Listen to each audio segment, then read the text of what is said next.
Hello guys, good morning.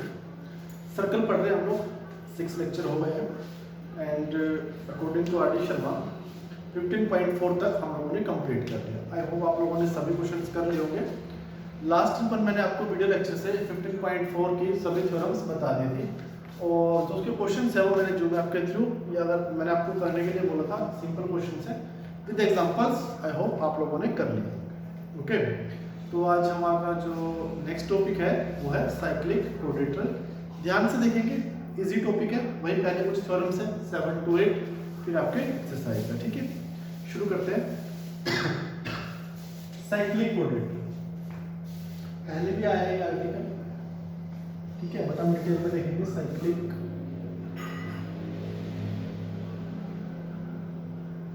Quadrilateral क्या होती है बेटा। Cyclic quadrilateral,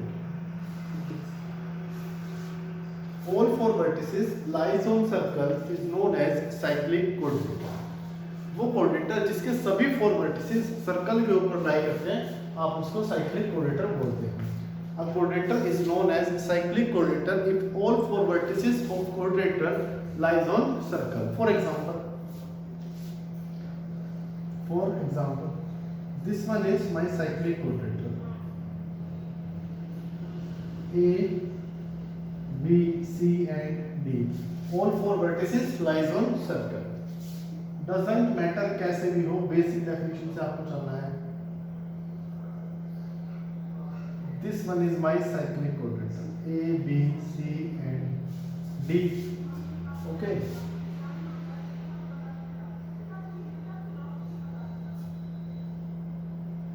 this one is my cyclic quadrilateral, P, Q, R and S।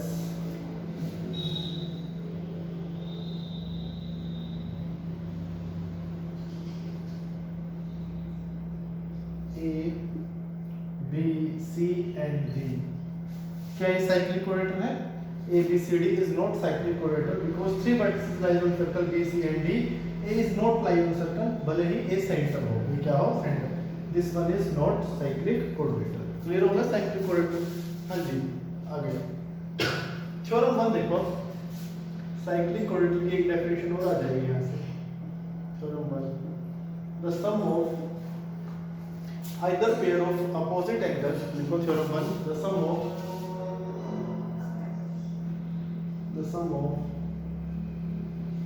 either pair of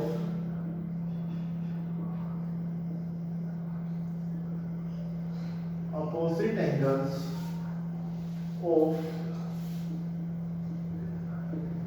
cyclic quadrilateral is 180 degree। ठीक है, क्या बोलना चाह रहा है बेटा? साइक्लिक क्वाड्रेटरल के अपोजिट एंगल्स का सम क्या होता है? 180 डिग्री होता है। अगर आपके पास कोई क्वाड्रेटरल है और वो साइक्लिक है तो उसके अपोजिट एंगल का सम क्या होगा? 180 होगा। सुनो ध्यान से, मुझे गिवन है ABCD is a cyclic quadrilateral. ABCD क्या है? Cyclic quadrilateral. तो आपके पास ये डेफिनेशन बन जाएगी साइक्लिक क्वाड्रेटरल। कोई भी क्वाड्रेटर ऐसा नहीं सकता जरूरी है, अगर अपोजिट एंगल्स का सम 180 होगा तो वो साइक्लिक कहलाएगी। क्या कहलाएगी? साइक्लिक। उसके सभी जो वर्टिसेस हैं वो सर्कल पर ही लाई करेंगे। पहले हम प्रूव करते हैं, ठीक है। मुझे प्रूव करना है, prove that angle A plus angle C is equal to 180 degree and angle B plus angle D is equal to 180 degree. Clear? सुनो, अगर मैं B और D 180 प्रूव कर दूं, A और C ऑटोमेटिक हो जाएंगे। A और C कर दो, B और D ऑटोमेटिक हो जाएंगे, सभी का एंगल सम 360 हो जाएगा। Construction, join AC and BD, join AC and BD, join AC and BD। हाँ जी बेटा, AC and BD को क्या कर लिया? ज्वाइन कर लिया। शुरू करते हैं।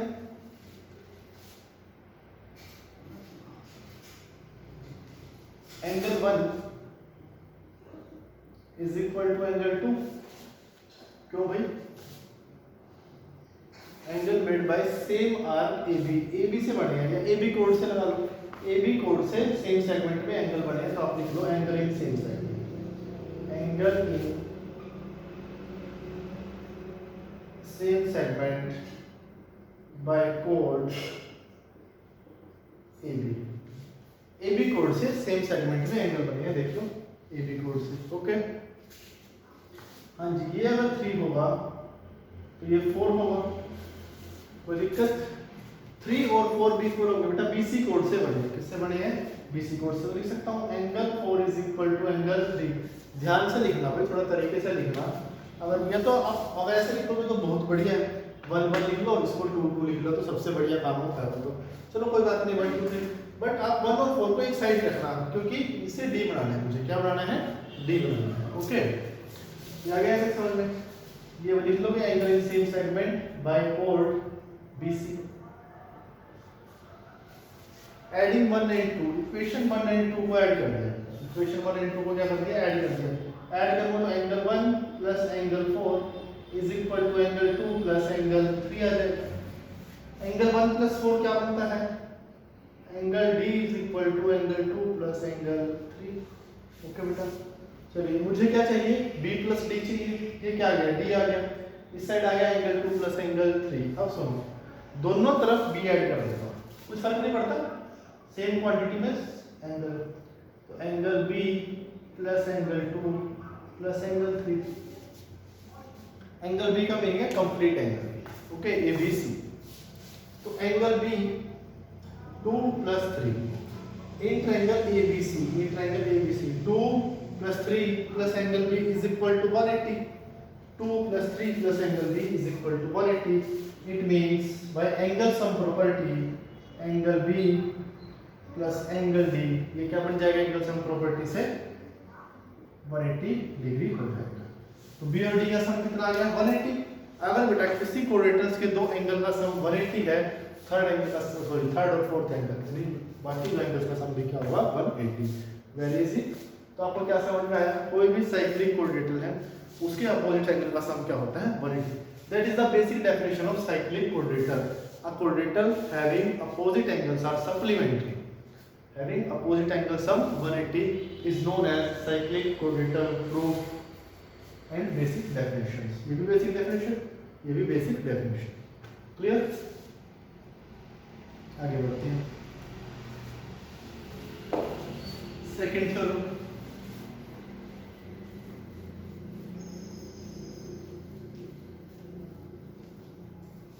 देखो ना इसको।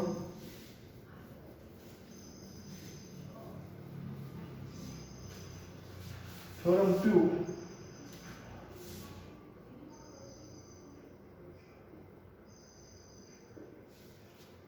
if one side of cyclic coordinator is produced, if one side of cyclic coordinator is produced,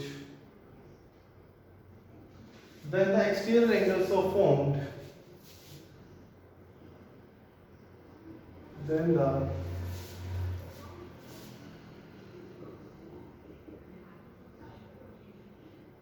exterior angle so formed is equal to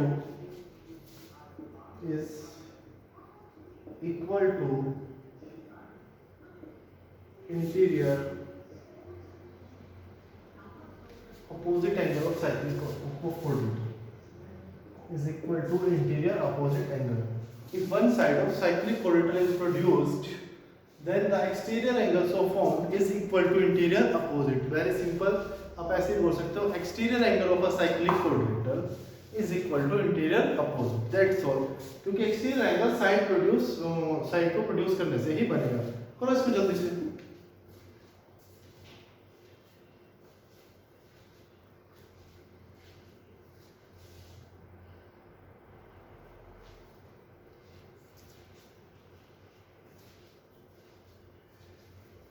If one side of cyclic coordinator is produced, then the exterior angle so formed is equal to interior opposite angle.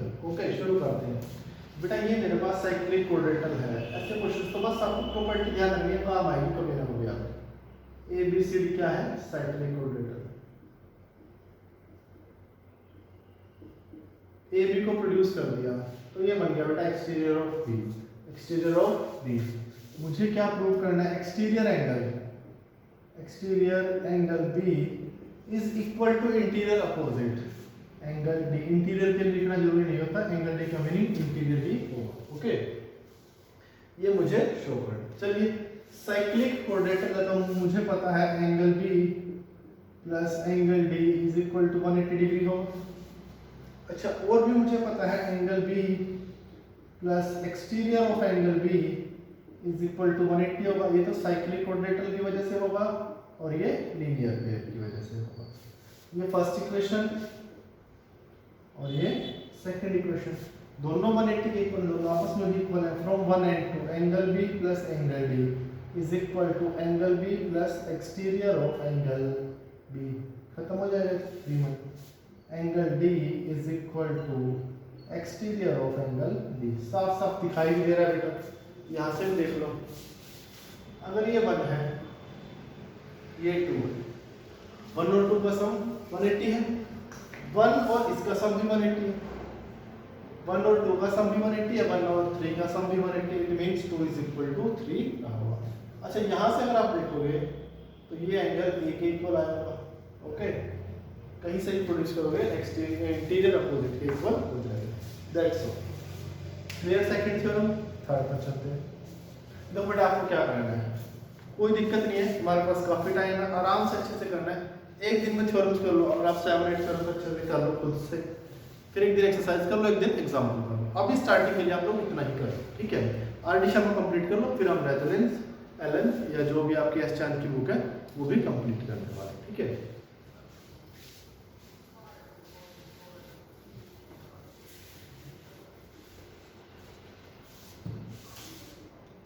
Next देखो, theorem 3, the quadrilateral formed by, लिखो the quadrilateral formed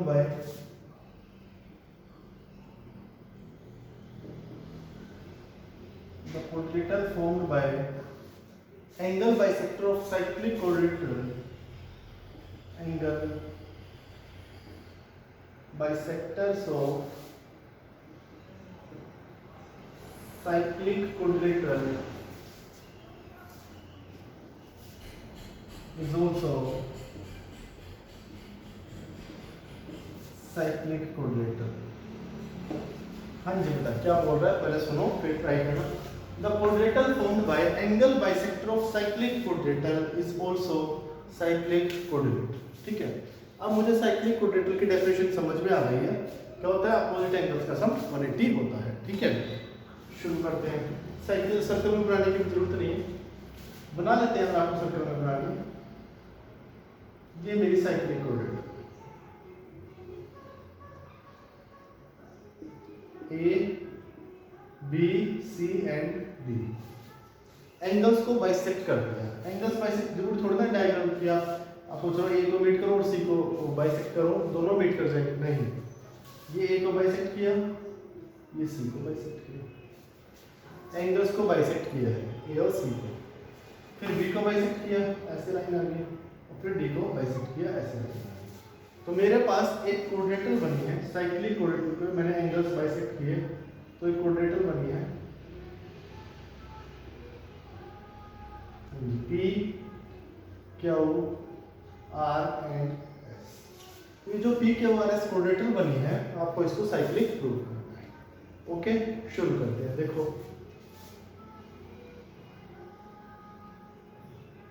ये कितना हो गया बेटा, half of angle. ये कितना हो गया, हाफ ऑफ एंगल बी। ये हाफ ऑफ एंगल सी और ये हाफ ऑफ एंगल डी, क्योंकि all these are bisectors. Okay, अब सुनो, in triangle A P B, in triangle A P B, half of angle A plus half of angle B plus angle P is equal to 180, linear pair. In triangle CDR, CDR में आ जाओ, half of angle D plus half of angle C plus angle R is equal to 180 degree. Add कर दो सभी को, add करेंगे तो इन चारों से ऐड करूंगा, हाफ कॉमन ले लिया, मैं लिख देता हूँ हाफ कॉमन ले लिया, अंदर बचेगा angle A plus angle B plus angle C plus angle D plus angle P plus angle R is equal to 360। ये कितना होगा? A plus B plus C 360, 360 by 2 180, 180 360 minus 180। तो यहाँ से आप सोल्व करेंगे angle P plus angle R is equal to 180 आ जाएगा। तो ये जो कोऑर्डिनेटर है P Q R S, P Q R S, P और आर का सम क्या है? 180 आ गया। It means opposite angle sum 180, it means coordinator is cyclic, coordinator is cyclic. That's all, खत्म हो गया क्वेश्चन। ओके, चलिए आगे बढ़ते हैं। नोट करो इसको।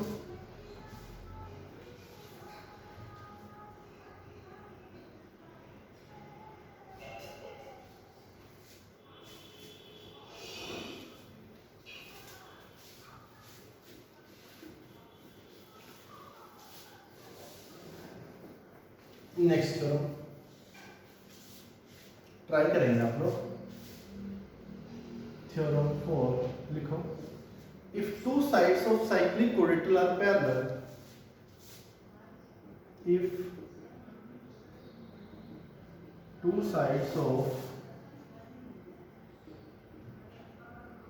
cyclic quadrilateral are parallel, then prove that, then show that other two sides are equal,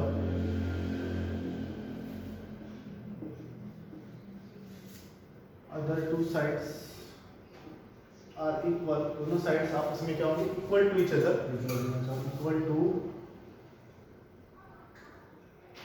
each other and diagonals are also equal, and diagonals are also equal to each other. सुनो बेटा, cyclic coordinator है, बनाओ circle के अंदर एक coordinator. Opposite sides, one pair of opposite sides are parallel, एक pair opposite side से क्या है? पैरेलल। मुझे प्रूव करना है जो बाकी पेयर है, दो साइड्स है वो इक्वल होंगी और साथ में डायगोनल्स भी इक्वल होंगे। Start doing this.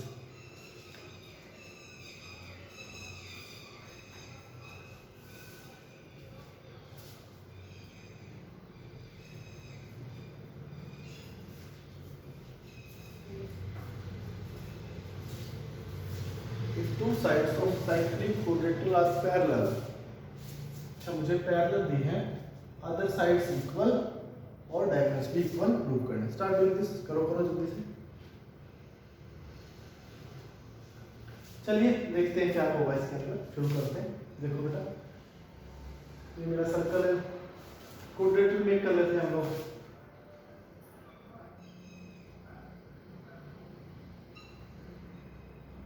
Cyclic coordinator है, A B C and D. Okay, अब ध्यान से देखना, ध्यान से। A B parallel C D given, one pair of opposite sides क्या दिया मुझे? गिवन। मुझे प्रूव करना है बाकी दो साइड्स हैं, A D is equal to B C मुझे शो करना है। ओके, एंड डायगोनल्स भी इक्वल शो करने हैं, A C and B D मुझे इक्वल शो करना है। ठीक है, और साथ में A C is equal to B D भी मुझे शो करना है। ओके, लाइंस पैरेलल है, लाइंस क्या है? पैरेलल है। ओके, तो शुरू करते हैं। देखो बड़ी सिंपल सी बात है, अगर कोऑर्डिनेटर साइक्लिक है तो angle B plus angle D is equal to 180 degree of complete angle बोल रहा हूँ, एंगल बी और डी होता है। अच्छा, लाइंस पैरेलल है, ए बी और सी डी पैरेलल है, इस बात का मीनिंग है angle B plus angle C भी 180 है। ये तो साइक्लिक और ये लाइंस पैरेलल। तो फर्स्ट और सेकंड से one B plus D B plus C, first और सेकंड से आपको अच्छे समझ में आता होगा बेटा, angle D is equal to angle C. Complete angle की बात कर रहा हूँ, एंगल डी और एंगल सी क्या आ गए हैं? इक्वल आ गए हैं। कोई दिक्कत? अब सुनो आपको क्या करना है, दो ट्रायंगल बनाइए जो आपका मेन काम है। एडी और बीसी चाहिए, जोड़ दो भाई एडी और बीसी। एडी के ऊपर ट्रायंगल है एडीसी और बीसी के ऊपर ट्रायंगल है बीसीडी।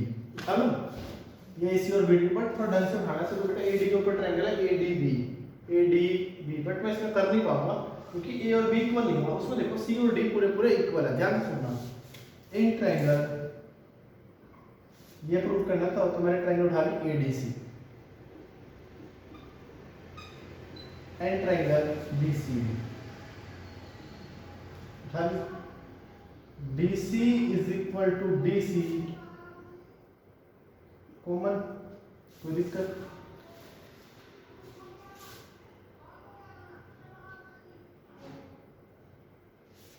सी डी कोड से बन रहे हैं दोनों एंगल इक्वल होंगे, तो डी सी ए के लिए ए है और डी सी बी के लिए डी सी बी के लिए बी है। बताओ 1 1 लिख लो, या लिख लेते हैं angle A is equal to angle B. एक ट्रायंगल का एंगल ए है, दूसरे का एंगल बी है। कंप्लीट नहीं लिखा तो आप लोगों को ऐसा लिखना, चलो लिख देता हूं। Angle D A C is equal to angle D B C. Okay, कोई दिक्कत नहीं, एक एंगल इक्वल हो गया। अच्छा बेटा, अगर ये 2 है complete angle D C A triangle का, तो मैंने सबसे पहले देखिए, और उसका डी सी बी का ये कंप्लीट, ये इक्वल होगा। Angle 2 is equal to angle 2 मैंने प्रूव कर दिया है। लिख लेना आप लोग, नाम लिखने आप लोगों को सभी। ये लिखा है angle D is equal to angle C. अच्छा, ट्रायंगल्स के दो एंगल इक्वल हो गए, दो एंगल क्या हो गए हैं? इक्वल, तो थर्ड भी इक्वल होगा। इसका थर्ड कौन सा है? इसका थर्ड ये होगा 3, और उसका थर्ड यहाँ से यहाँ तक 3। समझ गया बात को? तो अब देखो डीसी के ऊपर एक 2 है, एक 3, एक 2 और एक 3, दोनों ट्रायंगल्स कॉन्ग्रुएंट हो गए। इट मींस, अब ध्यान से लिखना, triangle A B C is congruent to triangle, इसका ए तो उसका बी आया था, बी, इसका डी हुआ है तो उसका सी हुआ था, सी, क्या बच गया? दोनों ट्रायंगल्स कॉन्ग्रुएंट हो गए। अगर ट्रायंगल्स कॉन्ग्रुएंट है तो A D is equal to B C आ गया है, सीपीसीटी से साफ साफ दिखाई दे रहा है फर्स्ट, और A C is equal to B D आ गया है सेकंड, सीपीसीटी से। That's all, that the end of theorem 4। I hope you understand. Okay, आगे बढ़ते हैं, नोट करो इसको। नेक्स्ट बेटा इसका रिवर्स है, ठीक है, देखते हैं क्या है। इस बार क्या था, लाइंस पैरेलल थी तो बाकी दो साइड्स क्या थी? इक्वल आई थी, ठीक है। नेक्स्ट लिखो, if two sides of cyclic collateral are equal, if two opposite sides of cyclic collateral are equal, theorem 5, if two opposite side of cyclic collateral are equal, if the opposite sides of cyclic collateral are equal, then show that the other two sides are parallel. Other two sides are parallel. Start doing this. Simple question है, बस थोड़ा तरीके से समझना। आपको basics clear हो तो आप आगे बढ़ते जाओगे। सभी बातों को बार बार रिपीट करना। साइक्लिक कोलेटरल की बात करो, थोड़ा एक बार फिगर बना करना शुरू करो।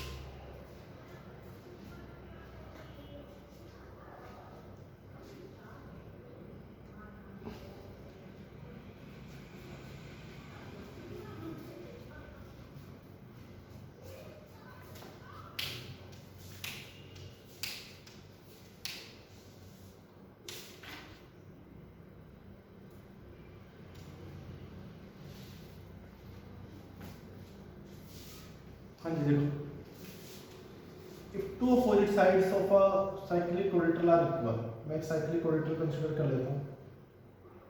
हर बार सर्कल बनाने की जरूरत नहीं है, ठीक है, बट मैं बना लेता हूँ अभी आप लोगों के लिए। A B C and D, मुझे गिवन है AB is equal to C D. Given क्या है? AB is equal to C D. Okay, तो अगर मुझे दो साइड्स इक्वल गिवन अपोजिट, तो मुझे प्रूव करना है AD पैरेलल BC। ओके, शुरू करते हैं। अगर दो साइड्स इक्वल गिवन है, दो साइड्स क्या है? इक्वल है, ये और ये इक्वल गिवन है ना, इधर सुनना ध्यान से। अब आपको पता होगा बेटा, सुनो ध्यान से सुनो, अगर दो साइड्स इक्वल हैं, टू कोड्स इक्वल है, इसका मीनिंग ये, अब सुनना ध्यान से, ठीक है, कंफ्यूज होता हूँ, ये और ये A B and C D, two chords equal है, कहीं पर भी हो, ठीक है, टू कोड्स इक्वल है, तो इसका मीनिंग क्या है, ये टू कोड्स सेंटर पर सेम एंगल मेक करेंगे, यस और नो। अगर टू कोड्स सेंटर पर सेम एंगल मेक करती हैं तो टू कोड्स अपने कोरस्पोंडिंग सेगमेंट में भी तो सेम एंगल मेक करेंगे, सेंटर का हाफ मेक करेंगे। बेटा ये बात समझो ना, ध्यान से सुनो, ये एक सर्कल है, इसके टू कोड्स इक्वल है, टू कोड्स क्या है, इक्वल है। अब ये जो कोड है ना ए बी जो कोड है, ये माइनर सेगमेंट और ये मेजर सेगमेंट, तो मेजर सेगमेंट में जो भी एंगल मेक करेंगे, कितनी मेक करे, सभी इक्वल मेक करेंगे। वैसे ही जो सीडी है उसका मेजर सेगमेंट नीचे की तरफ है, माइनर ऊपर की तरफ, यहाँ पर जितनी भी एंगल मेक करेगी सभी इक्वल मेक करेगी।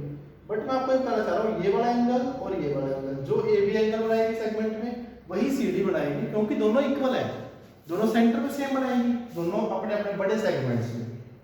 अगर माइनर की बात करेंगे तो माइनर से कंपेयर होगा, मेजर की बात करेंगे तो मेजर से कंपेयर होगा, दैट्स ऑल। तो वही बात है यहाँ पर, आप सुनो, ये जो ए बी कोड है, ये छोटा सेगमेंट है, उसका एक बड़ा सेगमेंट, बड़े सेगमेंट में एंगल ये बना दिया A C B angle, okay clear. अब जो सी डी कोड है वो भी इक्वल है, उसका बड़ा सेगमेंट इस तरफ है, तो अपने सेगमेंट में एंगल बना लिया एंगल 2, तो मैं लिखूंगा angle 1 is equal to angle 2, angle made by equal chords, angle made by equal chords in same segments, in same segment. बेटा सेम सेगमेंट में आपको भले ही ना लगे दिखाई दे, बट वो सेम सेगमेंट में दोनों ने मेजर सेगमेंट में, एक ने 1 बनाया है, एक ने क्या बनाया है 2, लिख लेना angle made by equal chords, equal chords इन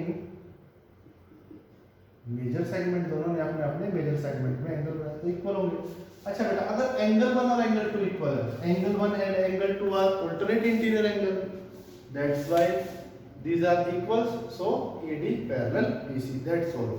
आपको कुछ नहीं खत्म हो गया, ओके।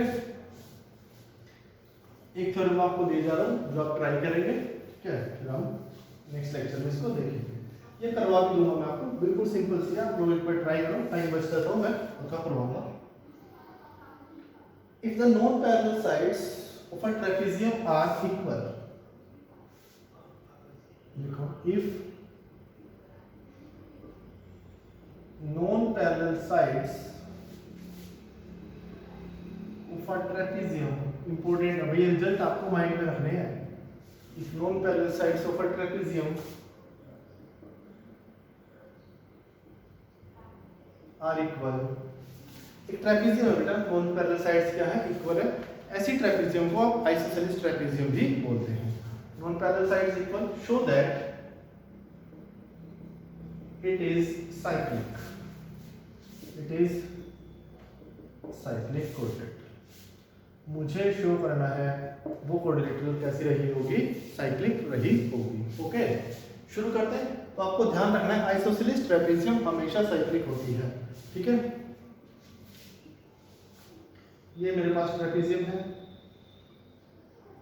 ए बी सी डी, मुझे गिवन है ट्रेपेजियम, गिवन है A B parallel C D है, और नॉन पैरेलल साइड्स यानी B C is equal to A D. मुझे शो करना है साइक्लिक कोऑर्डिनेट, यानी अपोजिट एंगल का सम क्या शो करना है, 180। मुझे प्रूव करना है angle B plus angle D is equal to 180 degree. Okay, शुरू करते हैं। यहां से परपेंडिकुलर डालेंगे तो हाइट h बोल दी, यहां से परपेंडिकुलर डाला, ओके, तो हाइट क्या बोल दी, h बोल दी। ए बी और सी डी पैरेलल है, ए बी और सी डी क्या है, पैरेलल, तो ये एंगल भी 90 होगा, ये भी 90 होगा, पता है, ये तो अल्टरनेट इंटीरियर, ओके।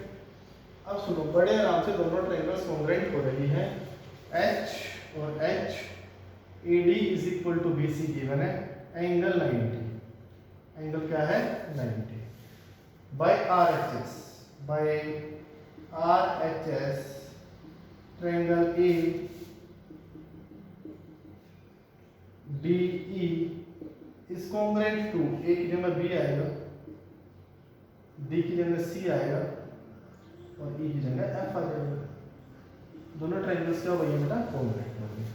अगर दोनों ट्रायंगल्स कॉन्ग्रुएंट हैं, दोनों ट्रायंगल्स क्या हैं, कॉन्ग्रुएंट हैं, कोरस्पोंडिंग एंगल्स इक्वल होंगे, कोरस्पोंडिंग एंगल्स क्या होंगे, इक्वल होंगे। अच्छा, ये अगर एंगल 1 है तो ये भी कितना होगा, 1 होगा। ओके, ये अगर 2 है तो ये भी कितना होगा, 2 होगा। आप इसको खुद से भी ट्राई कर सकते हैं, उसको मैंने आपको मेथड बता दिया।